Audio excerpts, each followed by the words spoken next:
Right, you've seen the title, so let's just get straight into it. Bike manufacturers only making either a super aggressive race bike and an endurance bike is dead. While I think endurance bikes will continue as they always have, the dedicated race bike is going to change. The Factor Monza, the Basso SV and the Athos 2 have set a new precedent. It is possible that there's a better market for racy bikes for real people. If you're not racing professionally and you have a full-time job and an actual life, then it's probably safe to say that you don't have all day to be working on your flexibility and stretching to better withstand injury. I'm excited to see more brands offer race bikes designed for real people. Let's be honest, while they might be 10 or 20 seconds slower over 40 kilometers at 45 kilometers per hour, in reality, that means a fat load of nothing. What you'll gain instead is a bike which doesn't cause you potential injuries, is much easier for your bike fitter to fit you to, and will likely feel much better to ride since you'll be able to get closer to the position that the bike manufacturer wants you to be in. That said, at the other end of the spectrum, I think aerobikes, as we've previously known them, are about to be dead in the water. Bikes like the Cervelo S5, the Colnago Y1 RS, the new Factor 1 and the Ridley Noah Fast are pushing the aero envelope further than ever before. I think we're about to see brands double down on aerobike craziness in a way we have not seen before.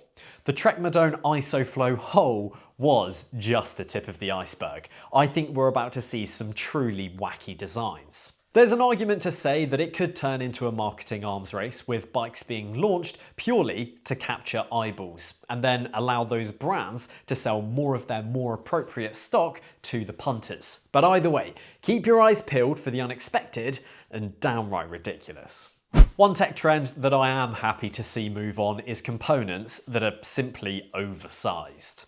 For too long, we've had to deal with bars that are too wide, and more recently, it's widely accepted that cranks do not need to be as long as they are, and we'd all be better off with something just a little bit shorter. So, in 2026, I am expecting to see more brands become proactive and fit more appropriately sized components to their bikes. The big one, which I know plenty of you will be happy about, is the death of hookless. I have it on good authority that one fairly major wheel brand will be dropping hookless from its range altogether. Whilst I have run hookless for a couple of years and not had any issues at all, I think manufacturers are going to err on the side of caution and go back to either having fully hooked rims or at least running a micro hook. Yes, there is a small weight saving to be had with hookless, and tyres can fit more flush to the rim, enabling them to be that little bit wider, but I think consumer confidence has just fallen away. And it's not surprising when you see how many stories have been published showing instances of a failed hookless rim. I'm currently running a hooked set of wheels, which actually nicely leads me onto my next tech trend death. Tubeless. I'm predicting that more and more people are going to move away from putting sealant in their tyres. Even I have ditched tubeless tech in favour of TPU inner tubes. I am so happy that I don't need to top up or replace sealant. My tyres hold air for more than a couple of days. If I get a puncture, it's simple enough to just fit a new tube. And I don't have to wrestle super tight tyres onto tight rims. Honestly, the whole ownership experience has just become so much easier and cleaner. Sealant might be able to fill a puncture, but I think this road bike tubeless tech trend bubble has well and truly popped. I promise you some tech trends which aren't going to be slowing down anytime soon. And the first is Shimano Qs. Expect to see plenty more entry-level road bikes get the Qs treatment. Currently, there's only a handful of models from a few various brands that are coming out with the new group sets, but the reason I'm excited to see more of them hit the market is because they're all landing at lower prices compared to their previous Sora or Tiagra equivalents. And that leads me very nicely onto my next 2026 trend. Lower prices. Whilst it's not strictly a tech trend, I do think a fall in prices is something we're going to see as the months go by. More and more brands are getting competitive on price, and while Q's is helping to stoke that fire at the entry-level end of the market, it's also happening in the higher ranks too. I do wonder if some of the bigger brands are clocking onto the success that Cube, Van Rysel and Canyon are enjoying and are wanting in on the action during a time when we're all paying a lot more attention to what we spend our money on. Lastly, the final tech trend I believe we'll see, mainly across carbon road bikes, is a continuing drop in weights.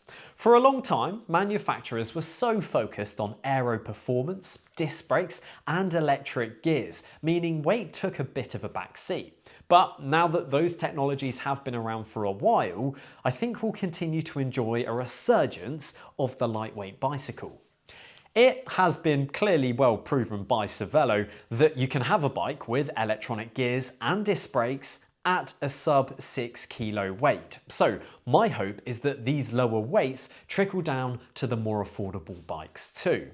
Of course, you'll never be able to buy a brand new £3,000 road bike for under 6 kilos, but if weights can drop by around half a kilo across the board from old to new, then that's only going to be a good thing for consumers. Since this is the last video of 2025 and also marks me having my new channel for about 6 months, I wanted to say a big thank you for watching, liking, subscribing and commenting as I continued to make videos after leaving Cycling Weekly, which I'm sure is where most of you know me from. I do run this channel purely as a passion project. It allows me to keep testing and talking about bikes, which is something that I really enjoy doing, and I am very grateful that there's people out there that want to watch. I've got some cool stuff planned for 2026, so if you enjoyed the videos but you're not subscribed already, then please consider doing so. It would be awesome to hit that 10k subscriber milestone. That said, let me know down below what tech trends you're happy to see the back of and what you're most excited for in 2026.